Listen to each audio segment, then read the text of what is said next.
ያልጠበቀችው ችግር ውስጥ ገባች።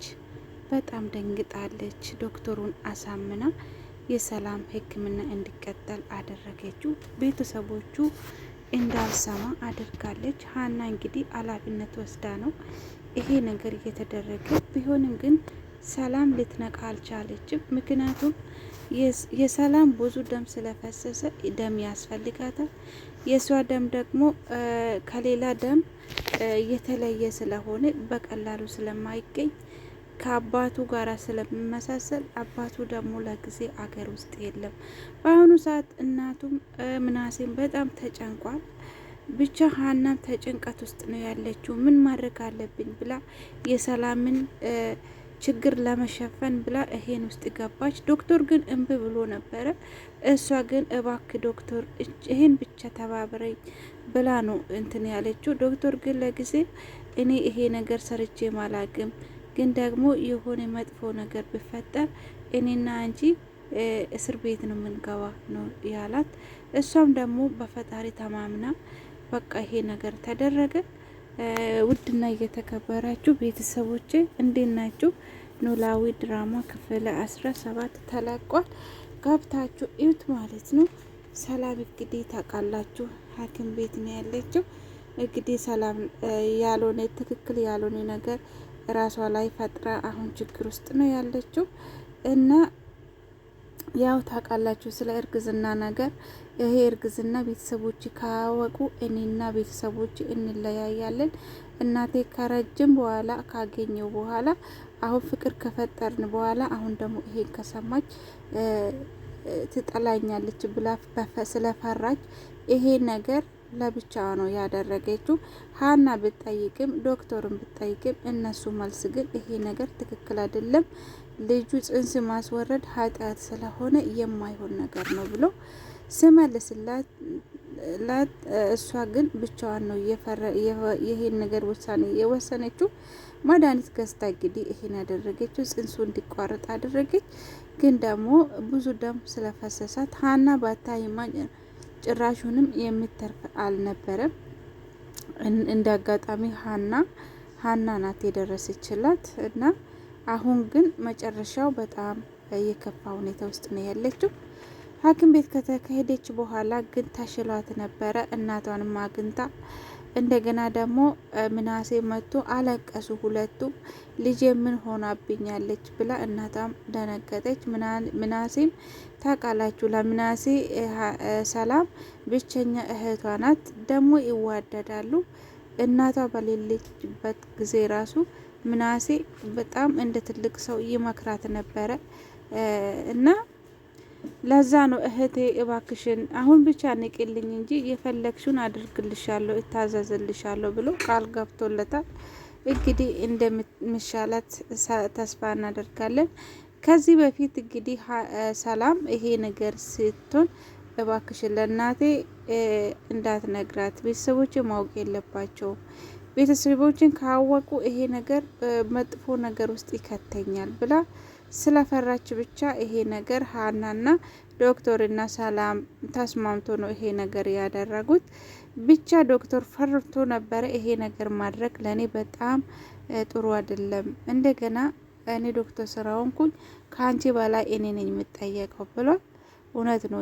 የጤና ባለሙያ ሆኖ እንደገና ደግሞ ደም ሳያዘጋጅ ደም ብዙ እንደተፈሰሰ ያውቃልና መጀመሪያ ደም ብዘጋጅ ኑሮ አሁኑ ላይ እንደዚህ ሰላም አትጎዳም ነበረ። ሰላም ግን አሁን ራሷንም አታቅም፣ አልነቃችም እና ብቻ እንደዛ ነው። ሀናም እንግዲህ የቤተሰብ ኃላፊነት አንቺ ነሽ የምትወስጂ፣ እኔ የምችለውን አቅም የአቅሜን አደርጋለሁ ብላል ዶክተር። ያው መጀመሪያውን ዶክተር ይሄ ውስጥ መግባትም አልፈለግም። ሀና እንግዲህ የሰላምን ምስጢር ለመደበቅ ነው። መጀመሪያም ሀና ቃል ስላስገባቻት ነው።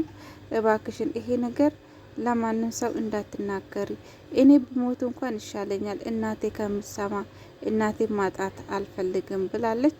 እና አሁን ግን ይሄ እናቷ አሁንም አላወቀችም። ግን ሰላም ዝም ብላ እየታመመች መስሏት ነው። እና ዶክተሮቹ ለብቻ ነው ያደረጉት። ጽንሱ ከተቋረጠ በኋላ የቀረ ነገር አለ ለወደፊት በሰላም እንድትወልድ ጤናዋ ተጠብቆ እንድትኖር ያ ነገር ዶክተር ሲያደርግለት እንግዲህ ልጅቷ አልነቃችም፣ ሰላም አልነቃችም። እንትኑ ደም ስለሚያንሳት እንግዲህ ያ ደሙ ገና ተፈላልጎ እስከሚገኝ ሰላም ፈጣሪ ይጠብቃት። ከባድ ሁኔታ ውስጥ ገብታለች ሀና እንግዲህ ከቤትም ሳታድር ቀርታ አታውቅም። ዛሬ እንግዲህ ሀና ሰላም ጋር ነው ያደረችው። ሜላትና ሚናሴ እንደምንም አታሎት ነው ሀናና ሰላም ወደ ቤት የላከውት። ምክንያቱም ይሄ ነገር ማንም ሳያውቁ ሕክምና ማታ ስለሚደረግለት ለሰላም ለዛ ነው ሀናም ሰላም ጋር ያደረችው። አባቱን ደግሞ አሴር ደግሞ ያሳመነችው እኔ ስራ ስለበዛብኝ አሁን በጨለማ ደግሞ ማምጣት ስለማልችም ከአባቴ ጋር አድር አባቴንም ደግሞ አሳምነው ብላ ነው የነገረችው። ይሄ ነገር አባቱ ግን በጣም የብር ነገር ራሱ ሰላም ነስቶታል። ልጄ ይሄንን ብር ምን ሰርታ ነው ያመጣችው? ልጄ ለኔ ብላ አደጋ ያልሆነ ነገር እሷን የማይመጥን ነገር አድርጋ ይሄ ብር ታመጣች ብሎ በጣም አዝኗል። እና በአሁኑ ሰዓት አባቱ ማለት ነው አባቱ የሀና አባት በጣም ተጨንቋል። ልጄ ትክክል አይደለም፣ ያጋጠማት ነገር አለ። እኔ ብሞት ይሻለኛል የልጄ ህይወት ከሚበላሽ እያለ ነው። ብቻ ያው ታውቆታል ማለት ነው። ብቻ እንደዛ ነው ውዶቼ። አሴር ደግሞ በሀና ፍቅር በጣም ክፉ እንትን ውስጥ ነው ያለው፣ ከባድ ሁኔታ ውስጥ ነው ያለው። እየተኛ ራሱ በህልም ሀና እየመጣችበት ፍቅሩን እንደተቀበለችው እና ግድግዳ እየሳመ ነው ያደረው። አቶ ኖላዊን እየረገጠ ነው ያደረው። የሚገርም ነው። ፍቅር ለካ እንዲህ ያደርጋል። እና ወይንም አልነገራትም፣ ፈርቶታል። ብቻ ሀና ሳያይ ብቻ በጣም ይደነገጣል። እና ችግር ውስጥ ነው ያለው አሴር።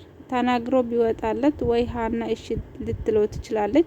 ግን ደግሞ ሀና በአሁኑ ሰዓት እኔ ስለ ፍቅር ማሰብም ቢሆን ማውራት አልፈልግም እያለች ነው። ያ ጊዜ ራሱ አሮን ስለ ፍቅር ሲያዋራት በጣም ትቆጣ ነበረ። ግን ይሄ ልጅ የእውነቱ የሚወዳት ይመስለኛል። ምክንያቱም በጣም የፍቅር አፍታም ይመስላል። እና እንደዛ ነው። ወደ ጎንደር ራሱ እንመለሳለን እያለች ሀና እና አሴር ፈርቶታል። ብቻዬን ትታችሁ እንዳትሄዱ ብሎ ለሀና አባት ስነግረው እንግዲህ ሀና አባት ፈቅዶለታል። ከፈለክ ከኛ ጋራ መኖር ትችላለህ፣ ከኛ ጋር ማምጣት ትችላለህ እያለ ነው። ግን በጣም ደስ የሚሉ ናቸው። በጣም ነው ሲጫወቱ አሴርና የሀና አባት አብሮ ሲሆኑ ሲጫወቱ በጣም ደስ የሚሉ ሰዎች ናቸው። በጣም ደስ ይላል። ሀና እንግዲህ ከዚህ ጭንቀት ያውጣት። ሰላም በሰላም ከዛ ድና ከወጣች ደስ ይላል። ብቻ ሰላም የሆነ ነገር ከሆነች ሀና በጣም ከባድ ሁኔታ ውስጥ ራሷን ከታለች እና ሜላትን በጣም አስባለች። በጣም ጭንቀት ውስጥ ነው ያሉት እና ይሄ ነገር ዶክተር እንግዲህ